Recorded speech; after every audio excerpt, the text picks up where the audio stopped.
at this time, I had started reading a lot of early church history. Okay. And just this was kind of like my personal studies had always continued. And I'm praying as an Anglican still, as I learned in college. I'm doing the Book of Common Prayer. I'm falling in love with some of those historical practices of morning and evening prayer and like the liturgical stuff. I'm really falling in love with that as I'm going to this church that could not care less about it. So all that's happening. And I actually remembered from when I was in Catholic school, adoration. And I remembered I always liked going to adoration, which is where like they have the Eucharistic host in what's called a monstrance, like a gold casing. Okay. And they set it on an altar and you just go in there and sit with Jesus. There was a Catholic parish near my house I could ride my bike to that had 24/7 adoration. So I would ride my bike to a Catholic parish and go to adoration. I'm not Catholic. I'm reading church history and I'm starting to learn some things that are piquing my curiosity. I started watching some Father Mike Schmidt's videos at this time, which becomes important in a second. But I'm like, Catholicism is not what I thought it was. Because at one point I was really anti-Catholic in college when I was Calvinist. And now I'm like, I remember Catholics not being crazy at Catholic school. And now I'm learning they're not. They have a lot of good answers. Yeah. And then I was like, I remember liking adoration. And I don't agree with him about what the Eucharist is. But if symbolically that's Jesus and I can go spend time with him, that's like a really powerful image for me. Yeah. So I started going to adoration weekly. And I would just sit there and I would pray and I would read my Bible and listen to worship music in this Catholic parish as I'm at a very anti-Catholic, like a very anti-Catholic church. And then we had this series of teachings about revival because they're charismatic, right? So they're all about revival. We need revival. We need to have the tent revivals, the great awakenings. And we had to do this is so funny. We had to do a presentation on a revivalist. So they had this list of revivalists, and there was all sorts of people that were like distinctly Protestant. Trying to think. So like Jonathan Edwards from the First Great Awakening,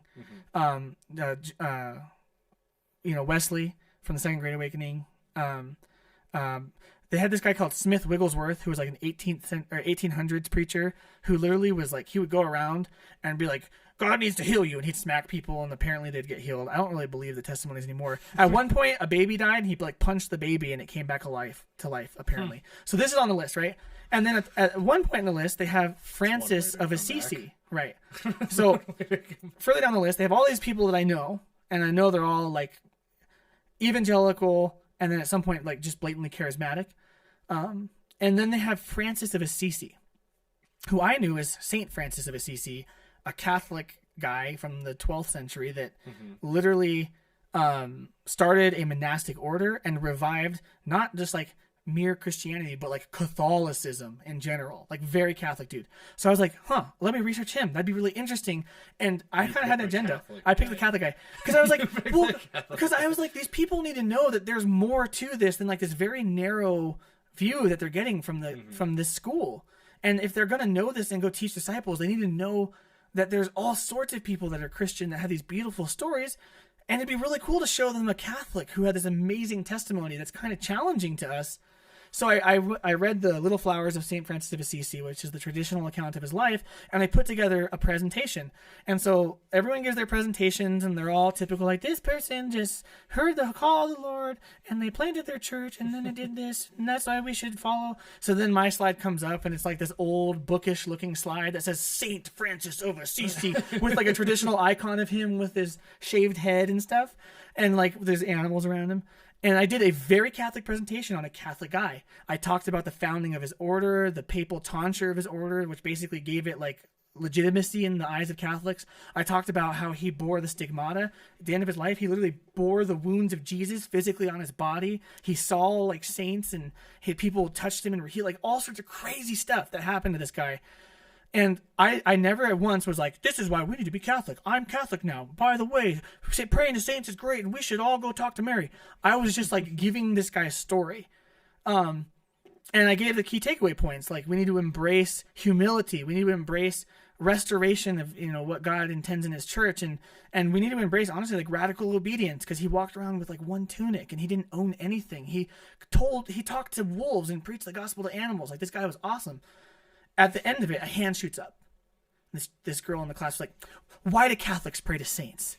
And I'm like, well, I that's not really anything to do with my presentation, but you know, why do you pray for me, the Catholic view is just that they're in heaven, and just like you and I pray for each other, they're just praying for us too.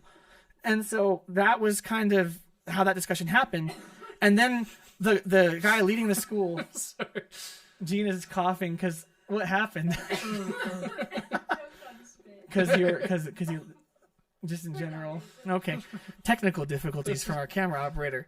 Then the next thing was like the school leader was like, well, that's unbiblical because necromancy was condemned in the Old Testament. I'm like, it's not necromancy. They're in heaven with Jesus. That's my favorite argument. They're alive. Yeah. Well, do you even know what necromancy means? Right.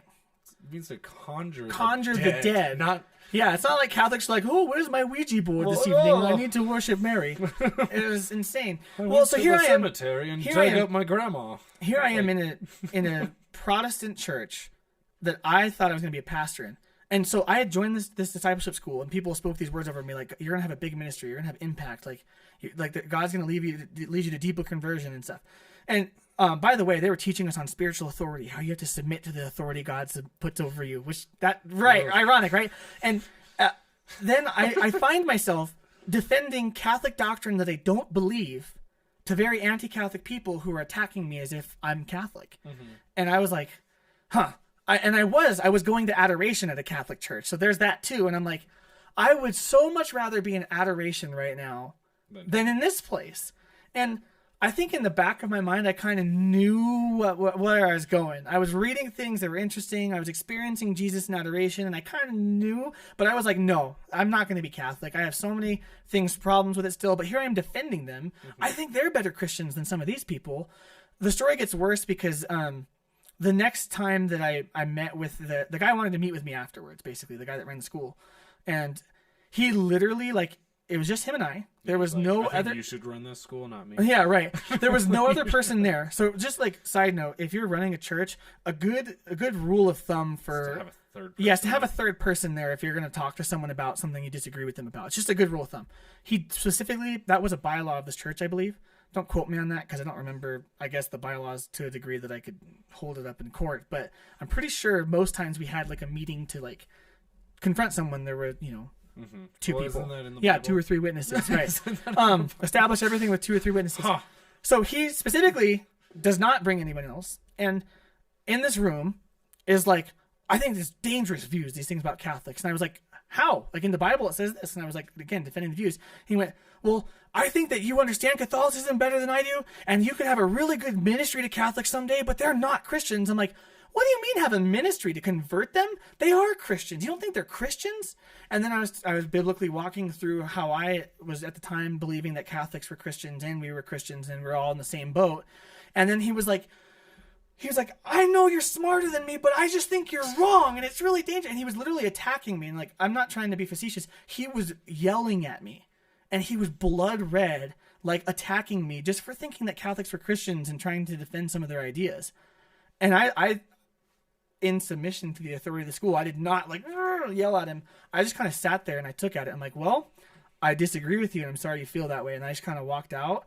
I didn't go to school for the rest of that thing. I quit. I left the church and I kind of told him why. I was like, I just can't do this. Like, you literally don't even, he stopped letting me talk in class before this had happened. He was always trying to shut me down for other things. And then all this kind of blew up and Catholicism was the thing that did it. And so I was really angry about that. That was like, I was like, this is where I was supposed to do ministry. This is where I was supposed to like find my home. And even the people there were like, we think you're supposed to be here. We think that you're supposed to be a pastor here. Like God's calling you here. And every door was shut. And not just like shut, but like slammed in my face with my hand halfway through. Like there were wounds. And so it was really jarring. And I didn't go to church for a long time after that. Until I moved back to Colorado, I didn't go to church. Mm-hmm. That was like the darkest period of my life, but I still was reading and researching and praying. And I still was like, the Holy Spirit's going to lead my theology.